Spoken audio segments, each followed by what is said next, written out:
Boker Tov à tous, j'espère que vous allez bien. Nous sommes lundi matin et nous sommes à maintenant un peu plus de 48 heures de la fête de Pessah. Donc bien évidemment, nous sommes tous en train de nous préparer dans les meilleures conditions pour que nous puissions passer une belle fête de Pessah Be'ezrat Hashem. Je voudrais que le cours de ce matin aille pour la Refoua Shelema de tous les malades. Yoel ben Mesoda Atia, Chaim Edgar Mahlouf ben Atou Ada, Yoel Simchoni ben Sol, Dominique Mesoda bat Sultana, Yaakov ben Mesoda, Leana bat Lea, Eliaou ben Salcha Levi, Céline Rachel bat Janin Chana, Esther bat Baya, Raphaël ben Chana, Yom Tov ben Chaya, Mahlouf ben Yona, Uriel ben Yvon, Chaya Amar, Binyamin ben Yitzhak, Mesoda bat Bela, Myriam bat Rachel Aïdan, Gisèle Aïdan, Mesoda bat Juliette Sarfati, Shimon ben Mahlouf, Dvora bat Aziza, Eliaou ben Doli Zouira, Avraham ben Mesodi Aferiat, Yehuda ben Avram Narboni, Simon ben Abigael, Yaakov ben Shlomo Aserav, Dorit Devora bat Edith, Yosef ben Aisha, Dan ben Hélène Chana,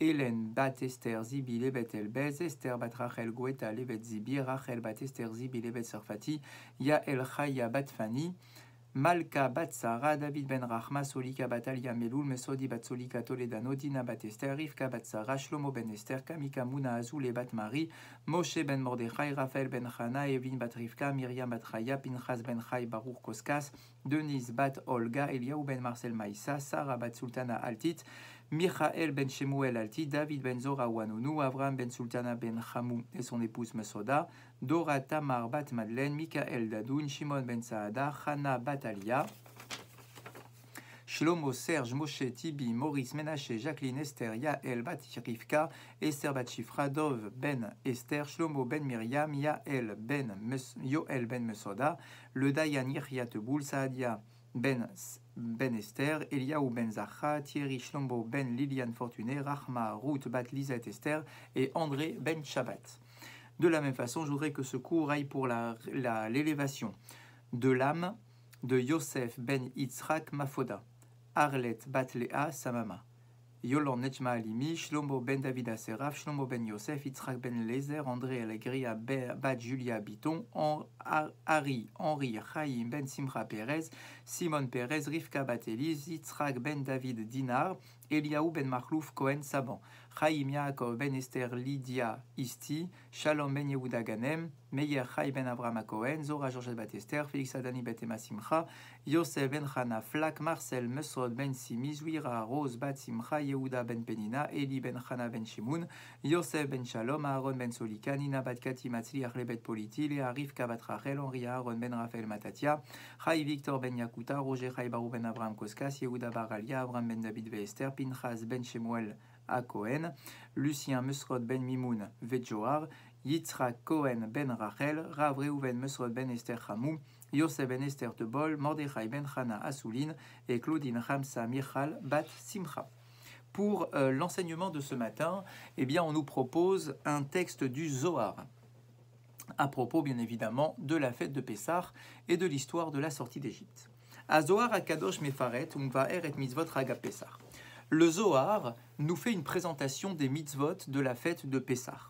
Les Achar Mitzvat Biur et Chametz, ou Srirafo Berev Pessah, une fois que l'on a qu'on a brûlé notre Chametz, qu'on s'est débarrassé de notre Chametz, quels que soient les différents moyens possibles, je vous rappelle, d'après la halacha, soit on le brûle, soit on le jette au vent, soit on le met dans une poubelle publique ou dans la poubelle de l'immeuble, soit on le jette aux toilettes, soit on le détériore avec du produit détergent, comme de la javel par exemple. Et bien, donc, une fois qu'on a fait la destruction du Chametz, c'est qu'on en a fait le bitoul, l'annulation. Magia mitzvatel la seder, et bien très rapidement nous en arrivons à la nuit du seder. Shachat ya mitzvot shemekayimim b'ma'alacho, il est saper bitiat mitzraim. Seder qui en réalité n'est rien d'autre que la mitzvah de raconter l'histoire de la sortie d'Égypte telle que la Torah nous le demande. Tamid shvachim elu ala kadosh baruch hu, et de multiplier au maximum les louanges que l'on peut faire à Kadosh baruch hu, puisque en racontant tous ces miracles-là, c'est pas simplement pour rappeler des événements historiques, ce serait que moyennement intéressant. Le but est effectivement de rappeler ces différents miracles qui nous ont accompagnés au moment de la sortie d'Égypte pour recréer le lien, pour développer notre lien avec Akadosh Baruch Hu et pour faire ce qu'il attend de nous depuis la création de l'histoire de l'humanité, qu'il y ait un peuple sur terre qui vienne raconter, qui vienne proclamer les miracles de son Créateur. Et donc, c'est ce que nous faisons le soir du Seder. Vechol hamekayem et mitzvah, et toute personne qui réalise la mitzvah, umsaper b'tziat Mitzrayim, et qui raconte en long, en large et en travers l'histoire de la sortie d'Égypte avec tous les commentaires qu'il a pu connaître et lire durant l'année écoulée, il aura, cet individu-là, un mérite très particulier, tout simplement déjà de vivre la nouvelle délivrance du peuple d'Israël et d'avoir une accession particulière à une proximité avec Akadosh Baruch Hu. Ou Beotasha. Et au moment où nous, êtres humains, sur terre, nous racontons l'histoire de la sortie d'Égypte, le Zohar nous enseigne qu'Akadosh Baruch Hu mekabet cette kolpa malia shel ma'ala, qu'Akadosh Baruch Hu réunit tous les anges du service divin.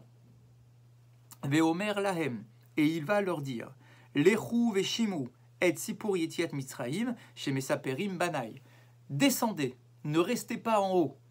Allez voir, allez entendre, allez écouter mes enfants qui, ce soir, racontent l'histoire de la sortie d'Égypte avec autant d'amour, autant d'entrain que l'année où ils ont vécu les événements, et ils sont dans une simcha, la véritable joie de la fête de Pessah. Ce n'est pas simplement d'être en famille. En réalité, la véritable joie ressentie à Pessah, c'est d'être en lien direct avec les événements, comme si on les avait vécus nous-mêmes, et comme si nous étions là en train de faire la louange donc d'Akadosh Baruch Hu. Donc, Hachem demande à tous les anges de descendre et de nous voir à nous raconter l'histoire de la sortie d'Égypte.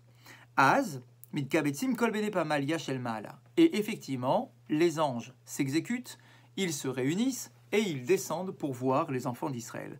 Veshomrim et sipur yetiat Mitzrayim, et ils écoutent l'histoire de la sortie d'Égypte que nous racontons avec une joie tellement puissante et tellement intense, ou modim lachem, Alaam akadosh yeshlo baolam, et à ce moment-là, les anges reconnaissent auprès d'Akadosh Baruch Hu qu'il y a effectivement un peuple sur terre qui est en mesure de proclamer la louange de Dieu et que c'est un grand privilège pour Dieu d'avoir sur terre un peuple qui est en mesure donc de raconter cette histoire avec autant de zèle. Asher Semerim Begulat Mitzrayim, et toujours on rapporte dans ce texte du Zohar que nous ressentons Semerim, de la joie, en racontant l'histoire de la sortie d'Égypte. Av Be'a Gada Atzma, Tiknu Chazal Lomar. De la même façon, dans le texte de la Haggadah, que nous lisons tous les ans le soir du Seder, les Chachamim écrivent dans la Haggadah, Afilu Kulanu Chachamim, même si nous sommes tous des Chachamim, Kulanu Nevonim, et que nous sommes tous des gens sages, Kulanu Zekenim, et que nous sommes tous des Chachamim, des sages, des gens qui connaissent la Torah, Kulanu Yodim et Kol la Torah, même si nous connaissions toute la Torah, Mitzvah alenu les saper b'tziat Mitzrayim, nous avons le devoir de raconter l'histoire de la sortie d'Égypte. Vechol amarbe les saper b'tziat Mitzrayim, et toute personne qui est en mesure de rajouter encore et encore des commentaires, des interprétations, des explications sur l'histoire de la sortie d'Égypte, Hareze Meshubach, il est digne de louange. Nos commentateurs nous disent Hareze Meshubach. Cet individu-là est digne de louange. C'est-à-dire, on n'est pas en train de dire que le geste, que l'action de raconter l'histoire d'Égypte avec beaucoup de détails est digne de louange. C'est pas l'action qui est digne de louange, c'est l'individu qui est digne de louange. Arezé Meshubach, c'est lui qui est digne de louange. C'est-à-dire que en racontant l'histoire d'Égypte avec beaucoup d'intensité, c'est l'individu lui-même qui accède à un degré de spiritualité beaucoup plus intense, beaucoup plus élevé, Arezé Meshubach, et il est digne de louange, lui-même en tant qu'individu. Pas parce que son geste est beau, mais parce que lui-même accède à un niveau de spiritualité élevé. Et la question est la suivante. Pourquoi ? Que l'on dise que tout celui qui raconte la sortie d'Égypte avec beaucoup de détails, qu'il ait un geste qui soit digne de louange, ça effectivement, c'est quelque chose qui est digne de louange, le fait de raconter l'histoire de la sortie d'Égypte. Mais pourquoi dire que c'est l'individu qui est digne de louange? Qu'est-ce qui se cache exactement derrière ce détail du texte de la Haggadah? Nous avons un de nos grands maîtres qui nous raconte cela à travers un machal, une allusion et une histoire. Onia Gedusha Benosim, Italtela Penea Galim Asoharim Anavaan. On nous raconte l'histoire d'un navire qui est chahuté dans la mer, parce que le courant, les vagues sont particulièrement dangereuses. Elles mettent la vie du navire en danger. Rav Achovel, le capitaine du bateau, Amnoussé, qui a beaucoup d'expérience, Shiker Pekudot Mevoalot Lifkudav. Il rassemble l'équipe qui dirige le bateau et il donne, puisqu'il a de l'expérience, les directives à suivre à la précision. Et ils ont partagé les lois, les orientations données par le capitaine du bateau pour tout l'équipage. Tranim nitreshu, meshotim horedu el amaim, ve'afnose aonia nikreu leheratem lama amat. Eh bien, tout l'équipage, bien évidemment, participe pour essayer de sauver ce que l'on peut sauver. On prévoit les canaux de sauvetage, etc., etc. Et on fait appel aussi aux passagers. Les passagers sont appelés pour participer à l'aide nécessaire pour l'équipage, pour essayer de sauver un maximum de personnes. Kulam rotzim liryot. Et tout le monde veut vivre. Kaet en nosim ven anchet tsevet. À ce moment très précis de l'histoire du bateau, il n'y a pas des passagers et un équipage. Il n'y a pas des pauvres ni de riches. Il n'y a sur ce bateau que des gens qui veulent vivre. Plus de distinction sociale, plus de distinction professionnelle. Chacun participe comme il peut pour sauver ce qu'il peut de ce bateau. Atouillé par vot yekarot, mashrou beoto chevel, imlevu chez sechavot. Ceux qui ont des belles tenues, des beaux costumes, qui ont beaucoup d'argent et qui le montrent dans leur façon d'être, eh bien, se retrouvent à tirer les mêmes cordes que le malheureux qui n'a pas le moindre vêtement à se mettre sur la peau. Parce que, en état de danger imminent et immédiat, il faut que chacun participe de la même façon. Pas de différence sociale, pas de différence entre les gens de l'équipage et les simples passagers. Kulam rotzim liryot. Il n'y a que des gens qui veulent vivre. Les feta, elitra bachovel et panav bekapot yadav. Shever anan gadol, shenifrash miktsea ofek, ad ketsea ofek. Et voilà que d'un coup, il y a le capitaine du bateau qui sort de sa cabine, complètement affolé, parce qu'il y a une vague qui vient de se fracasser contre le bateau, et a priori, tout est terminé.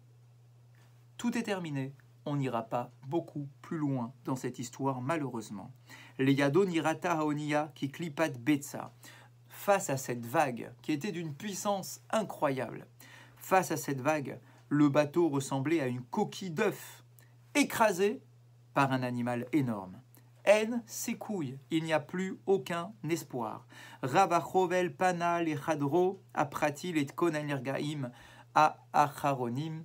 Le capitaine du bateau est retourné dans sa cabine pour préparer vraiment les dernières instructions à donner. Ça y est, c'est terminé, il n'y a plus aucun espoir. Akol shamtu et moshotehem, tous les canaux ont été jetés à la mer. Tous ceux qui ont pu rentrer dans les canaux sont rentrés dans les canaux juste et ils attendaient maintenant le dernier instant pour les détacher de la coque du bateau. Akol, Havoud, tout est perdu. On a tout laissé à l'intérieur du bateau. Geshem Chazak, Echel Ishtof et Asipoun, Ruchot, Azot, Tiltelu et Anashim. La pluie ne cessait pas. Le vent était d'une puissance terrible. Ve'akol itnaksu ve'ibitu be'naim. Aforod ba ofek a afod, et chacun regardait, on ne sait pas trop où, dans quelle direction, pour voir d'où est-ce que leur espoir de vie pourrait subvenir.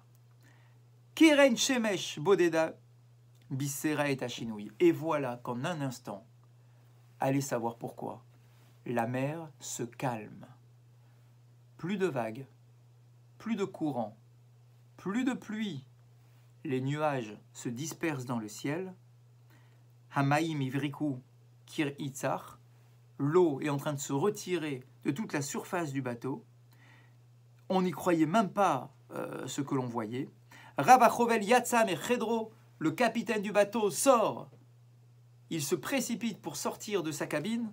Il se tourne vers son équipe. Il se tourne vers tous les gens qui étaient en train de s'enfuir du bateau, de quitter le bateau sur les petits canots. Et il leur dit, nous sommes sauvés. Il n'y a plus de courant, il n'y a plus de vagues, il n'y a plus de pluie. Nous sommes sauvés.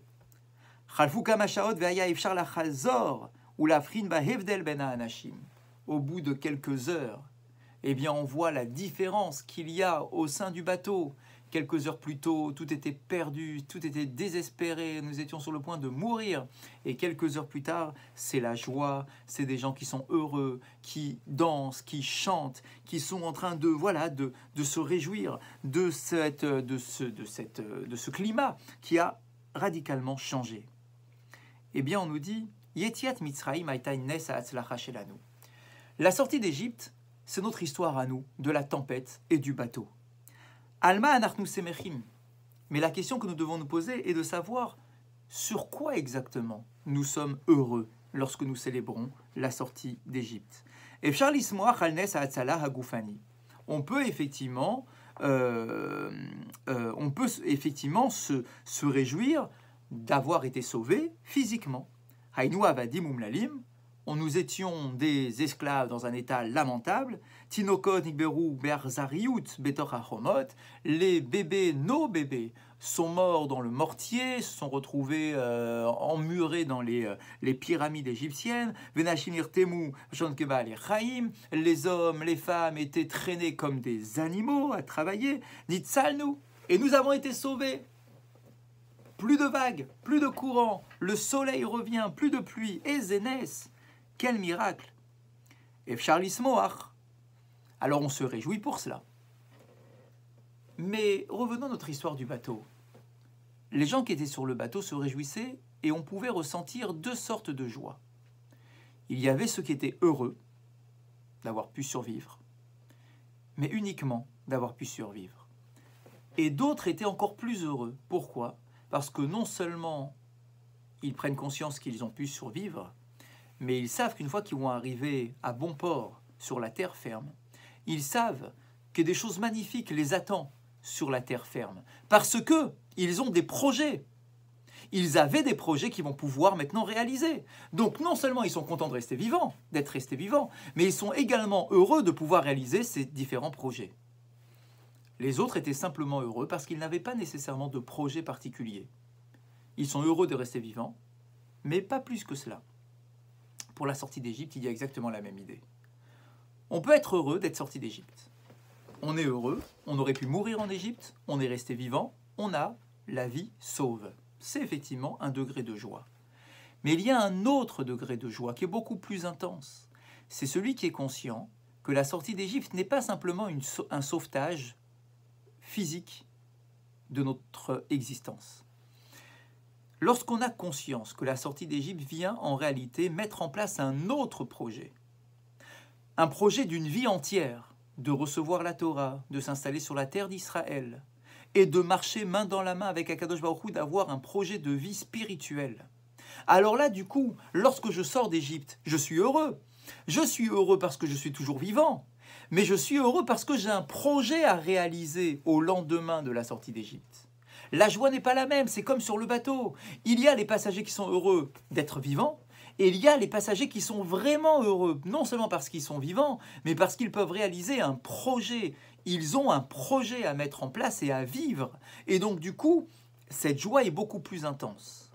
Eh bien, on nous dit, l'homme qui, le soir du Seder, est capable de rajouter un maximum de détails sur l'histoire de la sortie d'Égypte, qui raconte les miracles, qui raconte ce que ça représente, qui raconte le don de la Torah qui va être juste après la sortie d'Égypte. Cet homme-là, Arézé Meshoubar, il est digne de louange. C'est pas simplement le fait qu'il parle de la sortie d'Égypte qui est digne de louange, c'est que lui-même il est digne de louange. Pourquoi? Parce qu'il a tout compris à ce que représente la sortie d'Égypte. La sortie d'Égypte, c'est pas simplement être libre physiquement, être sauvé matériellement. La sortie d'Égypte, c'est non seulement la joie d'être vivant, mais c'est aussi et peut-être surtout la possibilité et la prise de conscience d'avoir la possibilité de mettre en place un projet spirituel. Et donc voilà pourquoi est-ce que le soir de la Haggadah, on dit « Arézé Meshoubar ». Cet individu-là est digne de louange parce qu'il a tout compris à ce que représente la sortie d'Égypte, qui est non seulement une liberté physique, mais aussi un projet spirituel qui est porté par cette délivrance. Dans la halakha de ce matin, on nous dit la chose suivante. Moutar les Israël, il est autorisé à un juif, pendant la fête de Pessah, les Aniach, les Nochi, de permettre à un non-juif, les Echol Chametz Beveto, de manger du Chametz chez le juif. Que ça soit bien clair, j'ai un ami juif, j'ai un ami non-juif, j'ai le droit à Pessah de l'inviter à manger à ma table de sa nourriture à lui, qui est de la nourriture Chametz. Ça ne pose aucun problème à condition que je ne mange pas au même moment à la même table.